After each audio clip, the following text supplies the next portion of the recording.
नमस्कार, मैं हूं आशीष चित्रांशी और आप देख रहे हैं the news launcher. Mid day मुद्दा विद अशोक वानखेड़े। और आज थरूर और चिदंबरम के उस इलाज की हम बात करेंगे जिधर किसी का ध्यान नहीं। मोदी और नीतीश कुमार को यह लग रहा है, खासकर नरेंद्र मोदी एंड कंपनी को, कि राहुल गांधी पर एफआईआर करके राहुल गांधी को रोक लेंगे। राहुल ने किस कदर तनाव बढ़ाया है, और राहुल जब जब मोदी का टेंशन बढ़ाते हैं तो कांग्रेस के भीतर बैठा स्लीपर सेल एक्टिव हो जाता है। इसके पिछले कई उदाहरण हम आपको देंगे। वो गुलाम नबी वाला दौर याद कीजिए। वो G20, G23, G24 बढ़ता था, घटता था। वो कब एक्टिव हुआ? कब एक्टिव हुआ? जब लगा कि 19 में फंस गए मोदी जी, तब एक्टिव हुआ वो एक्टिव रहा। फिर जब सारा रुपया पैसा बर्बाद हो गया मोदी जी का, जो है उस मिशन पर जो डिफेम करने और पप्पू साबित करने में लगाए थे, झोंके थे, वो पैसा बर्बाद हो गया। राहुल गांधी यात्रा के बाद और निखर के सामने आए। फिर एक्टिव हुआ स्लीपर सेल नया वाला। अब नए वाले स्लीपर सेल को जब नहीं बहुत ज्यादा उससे लाभ मिल पाया, तो राहुल को मुकदमा करो, एफआईआर करो, बिहार में घुसने से रोको, इस लाइन पर आ गए। राहुल उससे भी नहीं रुक पाया। राहुल गांधी ने बिहार में कल तो कमाल ही कर दिया। कूद फांद करके पुलिस के ऊपर से पहुंच गया कार्यक्रम में वो व्यक्ति, अपने एफआईआर कर दिया। अधिकारियों को भी सुना है, बहुत हड़काया फटकारा गया कि क्यों नहीं रोके जबरन राहुल गांधी को। तो खैर वो एफआईआर वाला है। लेकिन उस एफआईआर से जब लग रहा था मोदी को और पूरे मोदी के इकोसिस्टम को कि हम राहुल को रोक लेंगे, और दूसरी तरफ स्लीपर सेल को एक्टिव करके राहुल गांधी को कमजोर कर दे, उस वक्त राहुल गांधी ने स्लीपर सेल का क्या इलाज किया है, इसकी चाणक्य को भी तोड़ कोई इसके लिए नजर नहीं आता। चाणक्य को भी समझ में नहीं आया कि ये तो गजब खेल हो गया। चिदंबरम, थरूर, जो लगातार अपनी ही पार्टी के खिलाफ खड़े होते नजर आ रहे हैं, नरेंद्र मोदी जिंदाबाद करते नजर आ रहे हैं। जिंदाबाद एग्जैक्टली नहीं है, लेकिन भाव जिंदाबाद का है। नरेंद्र मोदी जिंदाबाद के भाव में और मुद्रा में नजर आ रहे हैं। उनका बहुत जबरदस्त टाइप का इलाज चल रहा है। भाऊ को जोड़िए चर्चा में, तब बताते हैं क्या चल रहा है। भाऊ के ही जुबानी समझते हैं। भाऊ, सबसे पहले बिहार में जो कल राहुल ने किया है दरभंगा, पुलिस बैरिकेडिंग, दुनिया भर का तामझाम था। परमिशन नहीं देंगे, धारा 144 लगा देंगे, सब रोकते रह गए। राहुल गांधी कार्यक्रम में गए, निकले तो दिल्ली वालों के तेवर, पटना से ज्यादा दिल्ली वालों के तेवर गर्म था, क्योंकि नीतीश तो दिल्ली के इशारे पे चलते हैं। आनंद फानन में एफआईआर हुआ। एफआईआर होने के बाद राहुल गांधी ने कहा ये तो मेरे लिए मेडल है, उसे कोई फर्क ही नहीं आता, मेडल है ये तो। और दूसरी तरफ दिल्ली में या दिल्ली के में जुड़े हुए कांग्रेस के तमाम बड़े बड़े दिग्गज वो एक्टिव हो गए, मोदी जिंदाबाद करने लगे। उनके भी नाम आपके सामने ही है सबके। ये जो समीकरण बन रहा है, इसमें कौन फंसा है? राहुल गांधी, क्योंकि सब मीडिया दिखा रही है कि राहुल गांधी फंस गए, चिदंबरम और थरूर। लेकिन हमें लग रहा है चिदंबरम और थरूर ये सब राहुल गांधी के ट्रैप में फंस गए। पहले हम आपको राहुल गांधी का बयान सुना देते हैं। कंट्रोल रूम, जरा राहुल गांधी का बयान लाइए, स्क्रीन पर सुनाइए। पहले मतलब इनको कोई प्रॉब्लम दिख नहीं रहा था, मगर अचानक उन्होंने फिर रोकने की कोशिश की। मगर ठीक है, हम चले गए, हमने जो करना था कर दिया। जाति जनगणना की बात की मैंने वहां पे, और ये कहा कि देखिए, जो प्राइवेट यूनिवर्सिटीज कॉलेजेस में कानून है कि रिजर्वेशन होना चाहिए, वो कानून लागू हो, और 50% की जो दीवार है रिजर्वेशन वाली वो तोड़ी जाए। ये हमारी मांगे हैं और इनको हम पूरा करके दिखाएंगे। जो हॉस्टल था अंदर जाने नहीं दिया, फिर बाद में मुझे फोटोग्राफ्स दिखाई गई और पता लगा क्यों नहीं जाने दिया। मतलब हालत बहुत खराब थी, मगर जो मैंने कहना था वहां कह दिया। Thank you. वहाँ पे 144 इम्पोज करके आप पे केस कर दिया गया सर। क्या हाँ, मैंने उनसे कहा देखिए, आप रोकना चाहते हैं रोक दीजिए, मेरा कोई प्रॉब्लम नहीं है। उन्होंने रोका नहीं, मैं चला गया। तो वो तो केस तो लगाए हैं, 30-32 केस है मेरे ऊपर। इलेक्शन है सर, जवाब मिलेगा। मेडल नहीं है सब मेरे। 30-32 केस है, सब मेडल है। यही मेडल छीनने में लगे हुए हैं शशि थरूर और चिदंबरम। ये दो तरफा युद्ध चल रहा है। एक तरफ एफआईआर रोको, बैरिकेडिंग करो, जाने नहीं दो, और एक तरफ कांग्रेस के भीतर ही, ये छोटे नेता नहीं है, दोनों बड़े दिग्गज, बहुत बड़े नेता, इन नेताओं का बयान, थरूर का बयान, चिदम्बरम का बयान, सब आप ही से हम सुनेंगे। इनका बयान, इनके बयान के मायने, और कैसे राहुल के ट्रैप में फंसे। देखिए आशीष, एक बात तो बड़ी क्लियर है कि बिहार अब बड़ा रण होने जा रहा है। बिहार आप नीतीश कुमार के साथ है तो बहुत जल्दी आप आराम से सरकार बना लेंगे, और अपने बलबूते पे जो पिछली चुनाव में 2019 में जो खेल हुआ था कि बाकायदा पासवान का कार्ड लगाकर नीतीश को निपटाया गया और अपना टैली बढ़ाया गया। भाजपा का मुख्य फोकस है बिहार में यूपी जैसे अपने बलबूते पे सरकार बनाना। वो हो सकता है नीतीश को साथ में रखे, लेकिन नीतीश का एकनाथ शिंदे होने में टाइम नहीं लगेगा। सत्ता में रहना है तो ठीक है, नहीं तो सत्ता के बाहर रहिए। जब आपके पास नंबर नहीं तो आपकी औकात नहीं। तो नीतीश को किसी भी हालत में अपना नंबर, पुराना नंबर जो उनका आरजेडी के साथ था 70 के आसपास वाला, वो लाना होगा, जो अब मुश्किल लगता है, क्योंकि नीतीश की पार्टी पूरी बीजेपी के स्लीपर सेल से घिरी। नीतीश असमंजस की स्थिति में है, कभी बेटे को ले आते हैं, कभी बेटे को पीछे कर जाते हैं, कभी साथ निभाने की बात करते हैं, कभी चरण छू लेते हैं, कभी कड़े तेवर दिखाते हैं। नीतीश अब एक मजाक हो चुका है बिहार के राजनीति। अब बुरा लगता है, एक कद्दावर नेता थे, लगातार मुख्यमंत्री बनते रहे, लेकिन वो मुख्यमंत्री सिर्फ मुख्यमंत्री पद की लालसा से मुख्यमंत्री बने रहे। उनका विचारधारा से कोई लेना देना नहीं, क्योंकि जितनी 20 साल यदि मुख्यमंत्री है तो ये फ्लिप फ्लॉप करके ही मुख्यमंत्री गए, कभी वो बीजेपी के खिलाफ, कभी बीजेपी के साथ। तो ये उनकी विचारधारा का यू टर्न जो बार बार दिखाई देता है, वो सिर्फ इसलिए कि सत्ता का मक्खन खाने के लिए वो बने रहते। जहां तक सुशासन की बात है, कि सुशासन की बात यह है, तो मुझे लगता है कि लोकसभा का प्रतिपक्ष का नेता, इस देश के संसद का प्रतिपक्ष का नेता, यदि किसी राज्य में जाके हॉस्टल देखना चाहे तो ऐसा क्या है वो हॉस्टल में आप देखना नहीं चाहते। यदि संवाद स्थापित नहीं करना चाहे, प्राइम मिनिस्टर इन देश के बच्चों को बता सकते हैं एग्जाम कैसे देना, वो बता सकते हैं सवाल पेपर कैसा कैसा कर देना। आप स्टूडेंट के बीच में बैठ के बात कर सकते हैं। 15 अगस्त के भाषण के बाद आप बच्चों के बीच में जाके मिल सकते हैं। तो एक शैडो गवर्नमेंट होती है लोकतंत्र में, और शैडो गवर्नमेंट जो होती है, जो छाया सरकार जिसको हम कह सकते हैं, उसका मुखिया लीडर ऑफ अपोजिशन होता है। तो क्या वो किसी हॉस्टल में विद्यार्थियों से संवाद नहीं स्थापित कर सकता? हाँ, पुलिस को लगता था कि भाई बहुत सारे लोग नहीं जाने चाहिए, तो अकेले राहुल गांधी को भेजते, अकेले राहुल गांधी जाके लोगों से बात कराते हैं। आप फोटोग्राफर भी नहीं जाने देते, क्योंकि आपको डर यही है कि राहुल अंदर क्या बोलेंगे, और विद्यार्थी राहुल को यदि बहुत अच्छा वेलकम करेंगे तो ये आपके पेट में दर्द है, तो ये आपके मन में काला है, क्यों नहीं आएंगे? कल यदि किसी ने कहा कि भाई आपका स्टूडियो देखना है न्यूज लॉन्चर का, बीजेपी बहुत नाराज है आपसे, तो आप आइए, स्वागत है उनका, चाय पिलाएंगे उनको। हम थोड़ी बाहर बाउंसर लगा के बोलेंगे अंदर नहीं आ सकते। ऐसा अंदर का काला काम हो रहा है जो नहीं आने दे रहे। हॉस्टल की हालत खस्ता है, पूरे बिहार की हालत खस्ता है, हॉस्टल की हालत की क्या है? यहाँ एक पुल 3-3 बार बनाने के बाद भी गिरता है, उस बिहार के क्या कहने? या आज भी नकली शराब से लोग मरते हैं, बिहार के क्या कहने? आज बिहार का मजदूर 20 साल के सुशासन बाबू के बाद भी बिहार का मजदूर अपनी रोजी रोटी के लिए यदि महाराष्ट्र, यूपी, केरल, कर्नाटक तक जाता है, तमिलनाडु तक जाता है, वहां जम्मू कश्मीर में जाता है, आतंकियों के बीच में, आतंक की छाया में अपने 2 टाइम की रोटी कमाता है, तो मैं तो बिहार की जनता को सैल्यूट करता हूं कि वो अपनी रोजी रोटी के लिए भीख नहीं मांगते, वो मेहनत करते हैं। आज बिहार यूपी के लोगों की मेहनत करने में कोई कमी नहीं, उनकी मेहनत को मैं सैल्यूट करता हूं। लेकिन दुर्भाग्य है कि वो अपने राज्य में मेहनत नहीं कर पाते, उनको दूसरे राज्य की जाके सेवा करनी पड़ती है, क्योंकि उनके राज्य में उनके लिए जगह ही नहीं, ना रोजगार है, ना इंडस्ट्रीज है, ना उद्योग है, कुछ भी नहीं है। सरकारें आती है, सरकारें जाती, तो हर बार सरकार के कभी जात के, कभी पात पे, कभी धर्म के नाम पे वोटिंग करके ये लोग सत्ता में बने रहे।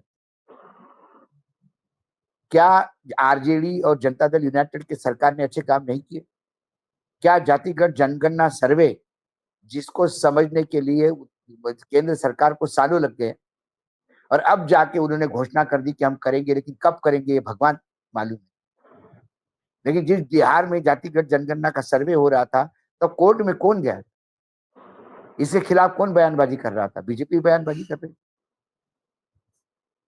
जातिगत जनगणना ये पाप है, ये बोलने वाले प्रधानमंत्री खुद पाप करने के लिए तैयार है, क्योंकि खेल ही राजनीति का है, मतदान का है, ये खेल सत्ता में बने रहने का है।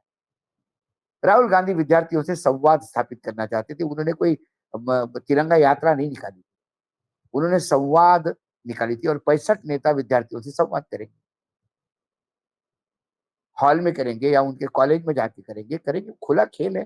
बिहार में यदि बहुत अच्छा सुशासन है और सुशासन बाबू को गर्व है अपने सरकार पे, तो उन्होंने बाकायदा खुला देना चाहिए। राहुल गांधी की पूरी यात्रा को कैसे पुलिस रोक रहे थे, कैसे वो गाड़ी में बैठे थे, कैसे नेता वहां झुमा झटके कर रहे थे, वो सारा देख लिया, सब वीडियो मार्केट में। उसके बाद वो विद्यार्थियों के बीच में गए, बात की, 10-12 मिनट बात की। विद्यार्थियों को वो बताने नहीं गए कि भैया तुमको एग्जाम कैसे देनी, विद्यार्थी जानते हैं परीक्षा कैसे देनी। वो सिखाने के लिए उनके पास टीचर है, उनके पास माता पिता है, उनके सीनियर्स है, उनके बड़े भाई है अपने जो कॉलेज से निकले। विद्यार्थियों को डिग्री के बाद उनका भविष्य क्या, इसके बारे में बहुत चिंतित है। आज मैं डिग्री लूं, उसके बाद आगे क्या, प्रश्न ये है। आगे क्या मैं वही फिरौती वसूलूं, आगे क्या मैं वही रंगदारी टैक्स लगाऊं, बैरियर लगा के, कि नेताओं के लिए जय श्री राम के नारे लगाने के लिए अपना जीवन व्यतीत कर। जो उसको करना है, उसको नौकरी है, उसके लिए राहुल गांधी ने कहा कि हम चाहते कि रिजर्वेशन यदि प्राइवेट यूनिवर्सिटी में है, कानून है, तो इसको लागू किया जाए। क्यों नहीं लागू होता? उसके बाद उन्होंने कहा कि 50% का कैप निकालना चाहिए, सरकार उसके लिए कर सकती है। यदि एनडीए सरकार केंद्र में भी आरक्षण के लिए प्रतिबद्ध है, तो फिर विपक्ष भी बोल रहा है 50% का कैप निकालो, आप भी कह रहे थे 50% का कैप निकालो। आप यदि सर्वोच्च न्यायालय के मुख्य न्यायाधीश को चुनाव आयोग के नियुक्ति के पैनल से निकाल सकते हो, तो 50% का कैप भी निकाल सकते हो, प्रोविजन है अपने संविधान। क्यों नहीं होता ये?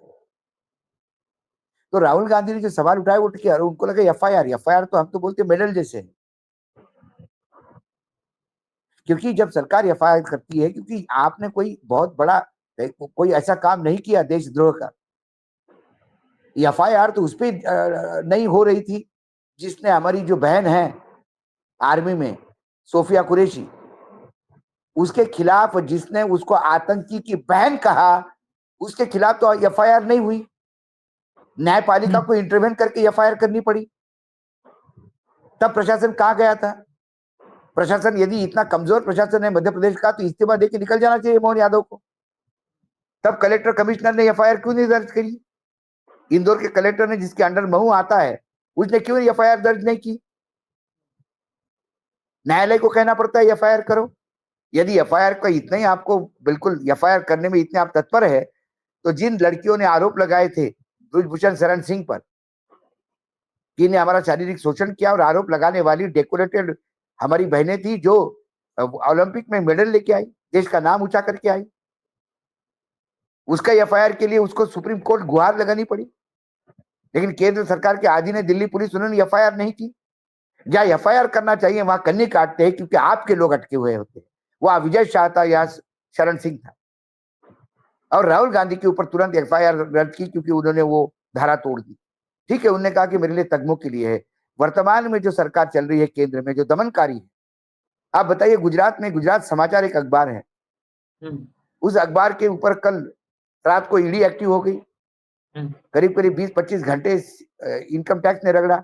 इनकम टैक्स जाते से ईडी ने एंट्री की, और जहां तक मुझे सूचना है कि रात को ईडी ने उनके जो डायरेक्टर थे शाह, उनको उठा के उसमें ले गए, मेडिकल करवाया, शायद उसको अरेस्ट कर रहे हैं। तो जहां आपको सूट होता है, तो एफआईआर भी एक सरकार टूल करके यूज करती है। तो जब सरकार विरोधियों की एफआईआर टूल करके यूज करती है, तो फिर विरोधियों के लिए वो तग में होते हैं। और ये बात हम राहुल गांधी को भी बता दीजिए, हम बताना चाहते हैं। एक एफआईआर हमारे खिलाफ भी कांग्रेस पार्टी ने की, हाँ, लेकिन पत्रकारिता में हम उसको मेडल समझते, हम लड़ रहे हैं उसको। तो एफआईआर करना, आशीष, ये सत्ता का फितरत है। तेलंगाना में उनकी सरकार है तो मेरे खिलाफ एफआईआर, बिहार में एनडीए की सरकार है तो राहुल गांधी के खिलाफ एफआईआर। तो एफआईआर का आज के डेट में उपयोग शुद्ध रूप से एक टूल के रूप में हो रहा है। ठीक है, सजा हो जाएगी, लड़ते रहेंगे। इसके पहले भी राहुल गांधी को सजा हो गई 2 साल की, फिर उसके बाद स्क्वैश हुई। लेकिन तो ये तो खेल चलता रहेगा। एफआईआर दर्ज होना हाँ, दूसरा मसला वो और इम्पोर्टेंट है कि एफआईआर तो चलिए राहुल गांधी के रूटीन में है एफआईआर। चिदम्बरम का मैं एक स्टेटमेंट बताता हूं। ये स्टेटमेंट पिछले एक हफ्ते में दूसरी बार आया है। इससे पहले भी उन्होंने भारत सरकार के कदम की तारीफ करते हुए बहुत, मतलब जब बाकी सारे विदेश और रक्षा के विशेषज्ञ सारे सवाल उठा रहे थे, तो चिदम्बरम को बड़ा पसंद आया था। मोदी सरकार के जो है सारा विदेश नीति और रक्षा नीति बहुत पसंद आया था। अब फिर कहे हैं क्या, इंडिया गठबंधन अभी भी बरकरार है? मुझे यकीन नहीं है, मुझे यकीन नहीं है। शायद सलमान खुर्शीद इसका जवाब दे सकते हैं, क्योंकि वो इंडिया गठबंधन की वार्ता का हिस्सा थे। अगर इंडिया गठबंधन पूरी तरह से बरकरार है तो मुझे बहुत खुशी होगी, लेकिन ये कमजोर लगता है। इसे एक साथ नहीं रखा जा सकता। अभी भी वक्त है, अभी भी कुछ घटनाएं घटित होंगी। अगर आप भाजपा की मजबूत मशीनरी से मुकाबला करना चाहते हैं, तो मेरे अनुभव में, इतिहास को पढ़ने के मेरे अनुभव में, कोई भी राजनीतिक पार्टी इतनी मजबूत तरीके से संगठित नहीं हुई है जितनी बीजेपी है। हर विभाग में ये मजबूत है। यह कोई दूसरी राजनीतिक पार्टी नहीं है। ये चिदम्बरम साहब। उसके पहले शशि थरूर ने कांग्रेस की तमाम हिदायतें आती रही, बयानबाजी करते रहे। बयानबाजी के बाद सीडब्ल्यूसी हुई और सीडब्ल्यूसी से एक खबर आई कि कहा गया है कि अब मर्यादाएं, अब हद लांघ चुके हैं शशि थरूर। फिर शशि थरूर सामने आते हैं, कहते हैं मैं तो बैठक में गया था, अब मेरे आने के बाद कहा हो किसी ने तो कहा हो, मेरे सामने तो किसी ने नहीं कहा है, और मैं वैसे भी किसी का प्रवक्ता नहीं हूं। मैं भारतीय हूं, भारतीय के रूप में बोलता हूं, किसी प्रवक्ता नहीं हूं। फिर वो तो नहीं, तो ऐसे में क्या है आशीष, जो नेता होता है उसका एक पब्लिक लाइफ होता है। चिदम्बरम लोकसभा के मेंबर है, ठीक है। चिदम्बरम भारतीय कांग्रेस पार्टी के मेंबर है, कांग्रेस के ही टिकट पर चुनाव जीत के आए। यदि चिदम्बरम को लगता है कि भारतीय होने के नाते जो उनके वक्तव्य दिया वो पार्टी की लाइन नहीं है, तो ऐसे पार्टी में रहने का क्या मतलब। तुरंत उन्होंने पार्टी छोड़ देनी चाहिए। ये शशि थरूर के लिए एक बहुत बढ़िया है कि ऐसे पार्टी में क्या रहना जहां आपके वक्तव्य की इज्जत नहीं होती। तो वहां आपकी स्थिति भिखारी जैसी है, आपको कोई तवज्जो नहीं, फिर भी आप बैठे हैं। ऐसे टाइम पे उनको तुरंत इस्तीफा देकर उनके विचारों को मैच करने वाली राजनीतिक दल का साथ देना चाहिए। ठीक है। रही बात, कांग्रेस पार्टी कभी भी ऑपरेशन सिंदूर के खिलाफ नहीं रही। कोई राजनीतिक दल इस देश में ऑपरेशन सिंदूर के खिलाफ नहीं रहा, लेकिन ऑपरेशन सिंदूर के बाद उठे हुए सवाल के जवाब तो देने होंगे। ऑपरेशन सिंदूर क्यों करना पड़ा, इसका तो जवाब देना पड़ेगा। पहलगाम कैसा हुआ, इसका जवाब तो देना पड़ेगा। पहलगाम के बाद सरकार लगातार झूठ क्यों बोलती रही, इसका जवाब तो देना पड़ेगा। अब सरकार झूठ बोले कि वहां सैलानी जाते नहीं थे और आप मान हिलाओ, मुंडी हिलाओ, ये देश प्रेम नहीं हुआ। ये अकाउंटेबिलिटी है सरकार की। सरकार को सवाल विपक्ष पूछता है, सरकार को मीडिया सवाल पूछता है कि आप झूठ कैसे बोल रहे हैं। तो सरकार यदि अपने आप को रेक्टिफाई करती है तो ये देश के लिए अच्छा है, ताकि फिर से पहलगाम ना हो। एक पहलगाम हो गया, इसका मतलब दूसरे पहलगाम की तैयारी नहीं है। एक पुलवामा हो गया, उसके बाद दूसरा पहलगाम हो गया। ये ऐसे कब तक होते रहेंगे, इसलिए सवाल। दूसरा सीज फायर को लेकर सवाल है, सीज फायर क्यों हुआ। ये पाकिस्तान की यदि रिक्वेस्ट पे हुआ तो पाकिस्तान की रिक्वेस्ट हम क्यों माने। पाकिस्तान हमारी कौन सी रिक्वेस्ट मान रहा है। और पाकिस्तान ने सीज फायर रिक्वेस्ट करके गिड़गिड़ा के किया, उसके बाद उनके विदेश मंत्री कहते कि वो भाई, डिफेंस मिनिस्टर कहता है विदेश मंत्री लगातार भारत के खिलाफ आग उगल रहा है, तो सीज फायर तोड़ देना चाहिए। क्या मतलब है ऐसा सीज फायर का, जो हमको धमकी देता है कि देखिए यदि आपने पानी रोका, सिंधु जल ट्रीटी कैंसिल हो चुकी है, भारत ने तय कर लिया है, अब सिंधु जल ट्रीटी है ही नहीं, मामला खत्म। वर्ल्ड बैंक ने इंटरवेन करने से मना कर दिया। अब सिंधु जल ट्रीटी पे क्यों बोले। भारत की नदी आए, भारत अपने हिसाब से काम करेगा। उस पे वो धमकी देता है, हम धमकी क्यों सुने। तो कई चीजें हैं, ऐसे सवाल पूछने होंगे हमको भाई। आर्मी के शहादत पे, आर्मी के शौर्य पे किसी को सवाल नहीं। पहलगाम के बाद सरकार ने ऑपरेशन सिंदूर किया, पूरा विपक्ष, पूरा देश सरकार के साथ था। जो हम लोग सरकार को सवाल पूछते हैं, हमने तब भी सिर्फ डिफेंस मिनिस्ट्री के ब्रीफिंग को लिया, हमने बाकी चैनलों जैसा लाहौर में सेनाएं नहीं उतारी। हम बिल्कुल अपने डिफेंस मिनिस्ट्री ने जो कहा उसी के हिसाब से हमने उस पर विश्लेषण किया, क्योंकि हम सरकार के साथ हैं, हम भारत के नागरिक हैं और भारत सरकार के साथ रहना जरूरी है।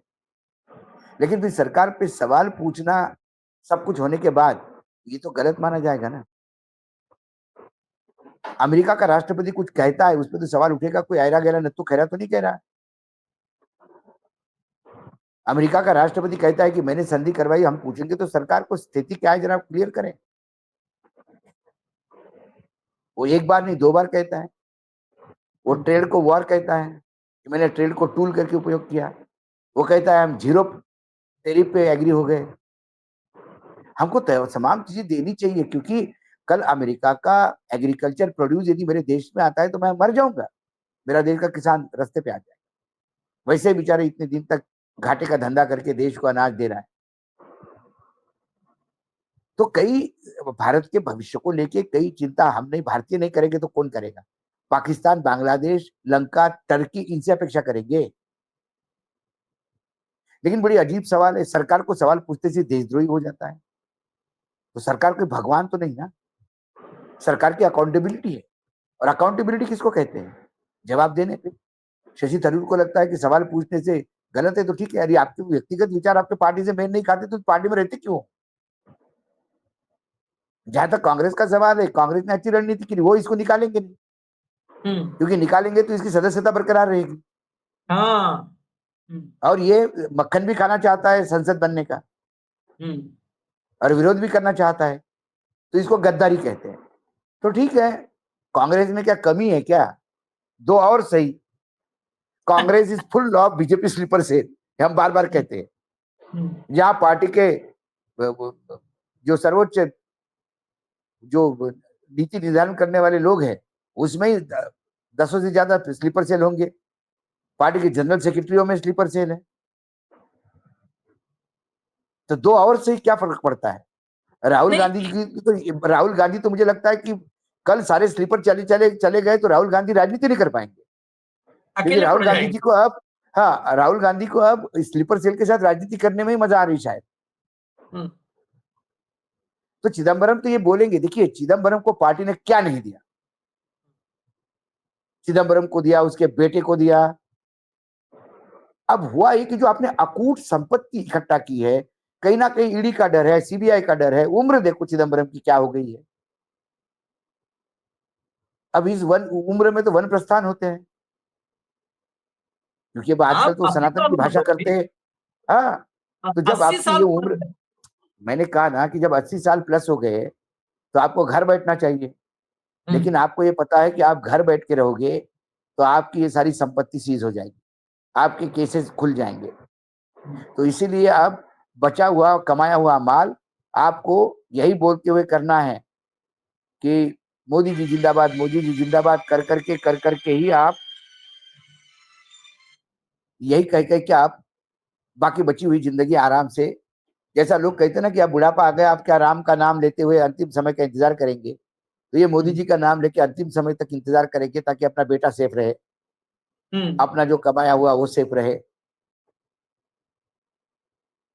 और शशि थरूर को अपना भविष्य दिखता है। शशि थरूर को लगता है कि मुझे यहाँ कुछ बनाया ही नहीं गया, और ये पता नहीं कब सरकार में आएंगे। शशि थरूर को सत्ता में आना है। कहीं मुझे तो लगता है कि जयशंकर वाली जगह पर नजर है उनको भी, क्योंकि वो भी अर्थशास्त्र से लेकर के विदेश नीति तक सब में एक्सपर्ट मानते हैं। मैं चिदम्बरम की बात बताऊं, चिदम्बरम पर चार बाबू, क्यों ये सब प्रेम, इसके पीछे जाना होगा। ये प्रेम, ये किसी के देश के लिए नहीं कोई बोल रहा है। कोई ईडी के लिए बोल रहा है, कोई सीडी के लिए बोल रहा है, कोई पुलिस के लिए। ईडी के 6 मामले इन पे हैं, आईएनएक्स मीडिया समेत। चाल सौदों में चिदम्बरम की भूमिका, जो ईडी ने जांच का दायरा बढ़ाया, चाल सौदों में इनकी भूमिका संदिग्ध। अलग अलग मामलों में पत्नी, बेटा, बहू, मतलब ये सब परिवार जो कार्ड पे लिखा जाता सब परिवार, तो मोदी जी ने इनको जो इनविटेशन भेजा है उसमें सब परिवार लिखा। चिदम्बरम, पी चिदम्बरम, इनकी पत्नी, इनका बेटा, इनकी बहू, सब जांच के दायरे में है। लंबा जेल काटा है, जेल काटा, पिता पुत्र ने जेल भी काटा है, अच्छा खासा वक्त काटा है जेल में। अब जो है ये विदेशी चिदम्बरम ने डील के बदले बेटे कार्ति को विदेशी धन के मामले में मदद करने की बात भी कही थी। ये तमाम इनके ऊपर मामले हैं। आईएनएक्स 6 मामले में बता दूं, मंत्री रहने के दौरान आईएनएक्स मीडिया पहला मामला, 305 करोड़ रुपए का विदेशी फंड लेने का इसमें घपला है।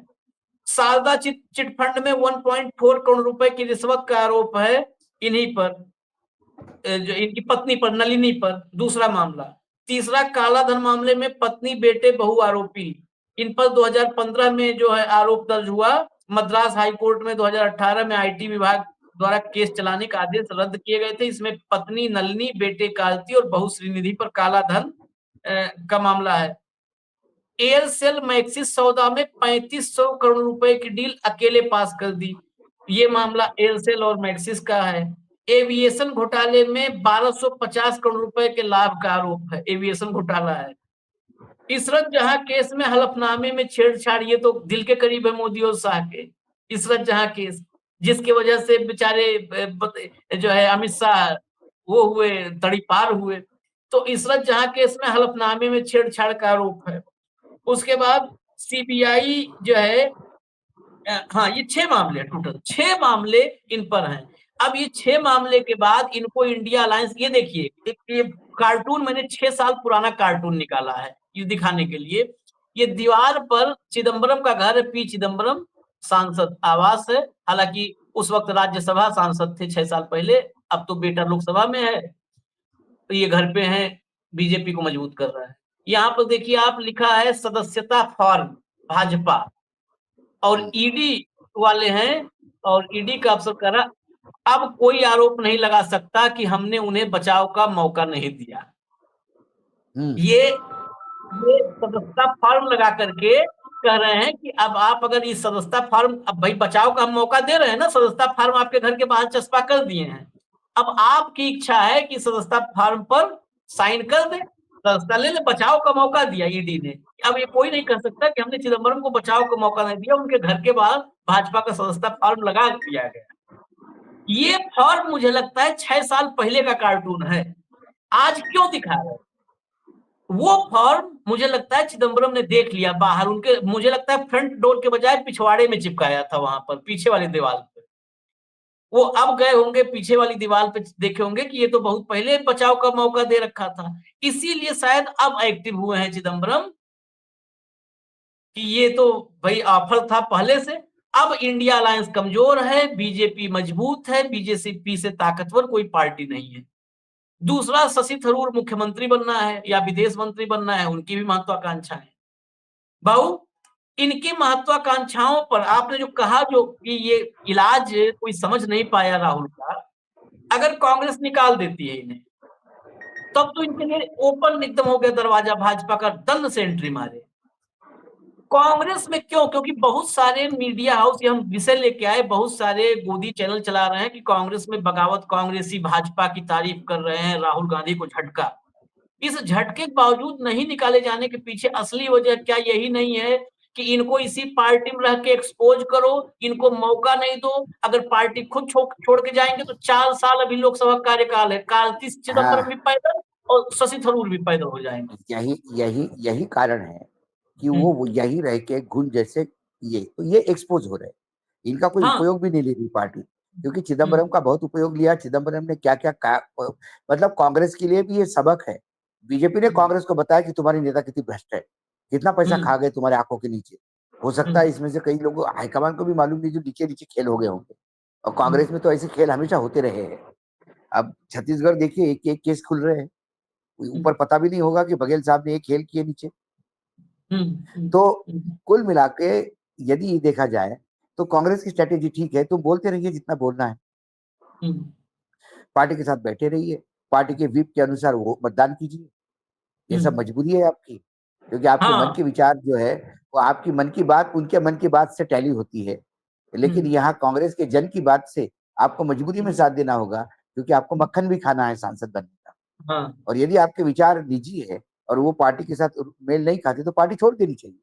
ऐसा क्या उस पार्टी में बने रहना जिस पार्टी के विचार आपके साथ मिलते ही नहीं? सवाल ये भी है। लेकिन बने भी रहना है क्योंकि सांसद बनना है। कांग्रेस भी मजे ले रही है, जितना बोलता है वो बोलो, अब तुम घोषित हो गए हो, लेकिन हम एक्शन नहीं लेंगे। हम तुम्हें बने रहेंगे, देखेंगे क्या होता है, कितने दिन तक बोलते रहोगे।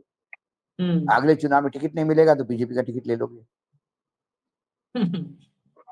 चलिए, ये एक तरफ एफआईआर और दूसरी तरफ अपनों से ये अपनों का वार, ये अपनों का वार है। थरूर, चिदम्बरम, ये सब अपने हैं। अपनों का वार मोदी और नीतीश का एफआईआर, अपनों का वार। इसके बीच में, इस चक्रव्यूह के बीच में राहुल लेकिन गांधी ने एक बात और कहूं, भद्र को ये जो कह रहे हैं कि इंडिया गठबंधन खत्म हो गया, जिसका इंडिया गठबंधन में कोई वजूद ही नहीं है, जिसको कोई पूछता भी नहीं है, वो सर्टिफिकेट दे रहा।